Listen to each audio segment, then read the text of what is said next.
जानकारी न्यूज में आप सभी का स्वागत है। ये जो स्क्रीन पर वीडियो क्लिप आप लोग देख रहे हैं, ये वीडियो इजराइल से सामने आ रहा है, जहां पर ईरान ने अभी अभी एक बहुत बड़े हमले को अंजाम दिया है। खबर सामने आ रही है कि इजराइल का एक शहर है बेत शेअन, यहां पर ईरान ने अपने एक ड्रोन से एक जगह पर टारगेट किया है, जहां पर पूरी बिल्डिंग जो है भरभरा कर गिर गई है और भारी नुकसान यहां पर देखने को मिला है। आगे ये पूरा वीडियो हम आपको दिखाएंगे किस तरीके से ईरान ने अपने ड्रोन से इस हमले को कामयाब किया है। इसके बारे में भी जानकारी देंगे, कितना नुकसान हुआ इस पर भी चर्चा करेंगे। साथ ही साथ दोस्तों, खबर आ रही है कि ईरान की सेना ने एक और इजरायली फाइटर जेट्स को गिरा दिया है। इजराइल के ऊपर लगातार ईरान की सेना हावी होती नजर आ रही है।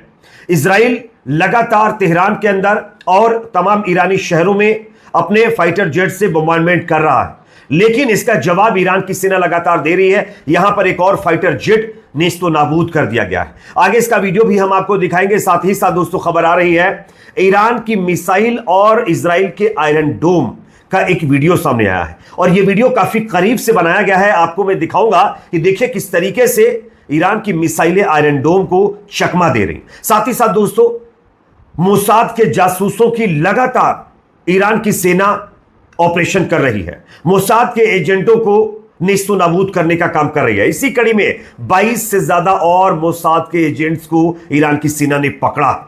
आगे हम आपको बताएंगे कि दरअसल पकड़ने के बाद इनके साथ क्या क्या करने की बात कही जा रही है। साथ ही साथ अब इजराइल के लोग ईरान के साथ सीज फायर की मांग करने लगे हैं, यानी अब इजराइल में नेतन्याहू के खिलाफ आवाज उठने लगी है और इस मुकाबले को खत्म करने की मांग शुरू हो चुकी है। इसके लिए बाकायदा एक इजराइल की सिटी है, वहां के मेयर ने यह मांग की कर दी है कि अब सीज फायर होना चाहिए। किस तरीके से उनके बयान को भी सुनाऊंगा। इससे पहले छोटी सी रिक्वेस्ट, अगर ये वीडियो आपको सही लगे तो इसको लाइक जरूर करिए। आपका एक एक लाइक हमारी मेहनत का फल है, तो प्लीज लाइक करिए, शेयर करिए, चैनल पर नए सब्सक्राइब जरूर कर लीजिए। बात करेंगे पहली और बड़ी खबर की। सबसे पहले स्क्रीन के ऊपर यह वीडियो क्लिप आप लोग देखिए।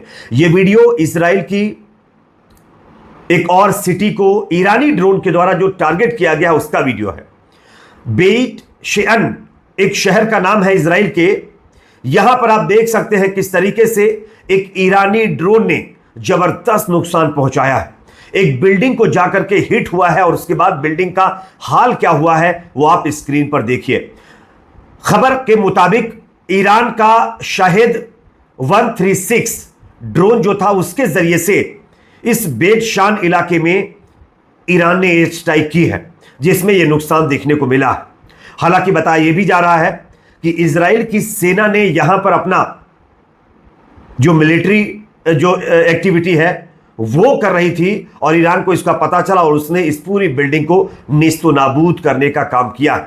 तो आप देख सकते हैं कि अब ईरान की मिसाइलें ही नहीं बल्कि ईरान के ड्रोन भी इजराइल के अंदर घुस करके तांडव मचाते हुए नजर आ रहे। साथ ही साथ दोस्तों, ईरान की मीडिया ने यह दावा किया है कि इजराइल के एक और फाइटर जेट्स को नेस्तो नाबूद कर दिया गया है। मैं आपको उसका स्क्रीन के ऊपर वीडियो क्लिप दिखा रहा हूं। यह वीडियो आप लोग देख सकते हैं किस तरीके से ईरान का एयर डिफेंस सिस्टम इजराइल के फाइटर जेट्स को लगातार गिराने का काम कर रहा है।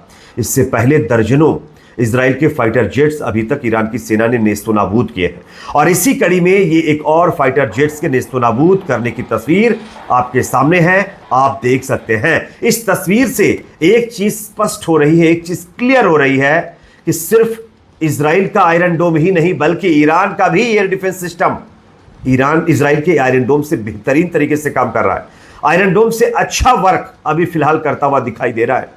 आयरन डोम की कैपेबिलिटी तो 90 से 60 पर आ चुकी है, वो कमजोर हो चुका है, बूढ़ा हो चुका है, लेकिन ईरान का एयर डिफेंस सिस्टम किस तरीके से इजराइल के F-35 और तमाम अलग अलग जनरेशन के जो फाइटर जेट्स उनको गिराने में सक्षम है, उसका जीता जागता सबूत आपके सामने है। इससे यह साफ संकेत मिल रहा है कि अब ईरान की सेना इजराइल की सेना के ऊपर हावी होती हुई नजर आ रही है। साथ ही साथ दोस्तों, एक और बड़ी खबर, ईरान की मिसाइल और इजराइल का आयरन डोम एक बार फिर आमने सामने आया है और यहां पर मैं आपको वीडियो दिखा रहा हूं। आप देखिए किस तरीके से ईरानी मिसाइल ने इजरायली आयरन डोम को चकमा दिया है, वो आप स्क्रीन पर देखिए।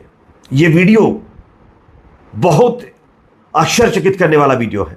आप देखिए किस तरीके से ईरान की मिसाइलें इजराइल के एयर डिफेंस पूरे कवच को चकमा देने में कामयाब हो रही हैं और यही वजह है कि इजराइल के अंदर ज्यादा से ज्यादा नुकसान ईरान की मिसाइलें कर रही हैं। देखिए, ऐसा लग रहा था कि शायद आयरन डोम इस मिसाइल को इंटरसेप्ट कर लेगा, लेकिन ऐन वक्त पर मिसाइल ने अपना रुख चेंज कर लिया और उसके बाद आयरन डोम उसके पास से बहुत करीब से निकल गया और उसका कुछ नहीं हुआ। मिसाइल जाकर के अपने टारगेट को हिट कर गई। ये आप देख सकते हैं। साथ ही साथ दोस्तों, यहां पर एक और बड़ी खबर आ रही है। मोसाद की कमर तोड़ने में लगातार ईरान की सेना, ईरान की खुफिया एजेंसी लगी हुई है। खबर आ रही है कि ईरान की खुफिया एजेंसियों ने, पुलिस फोर्स ने 22 से ज्यादा लोगों को ईरान के खिलाफ इजराइल और उसकी खुफिया एजेंसी की जासूसी करने के मामले में पकड़ा है। और यह अल अरबिया इंग्लिश की खबर मैं आपको दिखा रहा हूं, आप देख सकते हैं। पुलिस में ईरान फार्म समाचार एजेंसी की रिपोर्ट के अनुसार कोम प्रांत, यानी ईरान का एक प्रांत है कोम प्रांत, यहां पर पुलिस का कहना है कि 13 जून से इजरायली जासूसी सेवाओं से जुड़े 22 लोगों को अब तक गिरफ्तार कर लिया गया है। इन लोगों को इसलिए गिरफ्तार किया गया है कि इनके जो लिंक्स हैं वो जासूसी सर्विस करने में पाए गए हैं मोसाद के साथ। तो आप देख सकते हैं मोसाद के एजेंट्स का जो ऑपरेशन है लगातार ईरान की सेना कर रही है और यह लगातार जारी है। साथ ही साथ दोस्तों, यहां पर एक और बड़ी खबर सामने आ रही है। अब इजराइल के लोग सीज फायर की मांग कर रहे हैं। किस तरीके से, जरा वीडियो देख लीजिए, उसके बाद इसकी चर्चा करते हैं। There's diplomacy going on in Geneva right now with the Iranian foreign minister, some European foreign ministers. President Trump right now has said he's going to wait 2 weeks before he makes a decision what to happen next. What are you hoping for from these different diplomatic pieces? Peace, that the peace treaty will come out of it. And President Trump waiting 2 weeks to make a decision. What do you think about that? It's too much. Why? Because we have no time. You see what's going in the middle time. There's more destruction. They have to sit now and negotiate and design a treaty. It's not a big deal, and do it. In your understanding, President Trump's analysis of what's going on is giving time for diplomacy, it appears. Are you happy with what you hear from him? Because one day it seems to be he's leaning towards the military action, another day he seems to be leaning towards diplomacy. What's your sense? A fixed answer I can't get from Trump. And this bothers me. Why? Because I like stability. जैसा कि दोस्तों आप लोगों ने ये video देख लिया है, हाइफा का जो मेयर है, हाइफा के अंदर इजराइल के मेयर ने ईरान के साथ संघर्ष विराम की जो है मांग कर दी है। उन्होंने कहा है कि मेरा केवल एक अनुरोध है, रिक्वेस्ट है कि ईरान के साथ शांति। मैं बहुत उदास महसूस कर रहा हूं। ईरानियों ने 2 रणनीतिक बिंदुओं पर बॉम्बार्डमेंट किया है, यानी इजराइल के लोग फ्रस्ट्रेट हो चुके हैं, परेशान हो चुके हैं। वो इस मुकाबले को नहीं झेल पा रहे हैं और वो अब पीस की मांग कर रहे हैं कि अब सीजफायर होना चाहिए। लेकिन नेतन्याहू अपनी सत्ता को बचाने के लिए कहां पीस लाएगा? उसका तो एक ही फंडा है कि इस वॉर को कंटिन्यू जारी रखो और सत्ता में काबिज रहो, और इसका खुलासा किसी और ने नहीं, अमेरिका के पूर्व राष्ट्रपति बिल क्लिंटन का उनका बयान सामने आ चुका है। उन्होंने साफ साफ कहा है कि यह नेतन्याहू इस वॉर को इसलिए खींच रहा है ताकि उसके ऊपर जो चार्जेस लगे हुए हैं, जो इंक्वायरी उसके खिलाफ बैठी हुई है, उससे वो बच सके और सत्ता में भी काबिज रहे।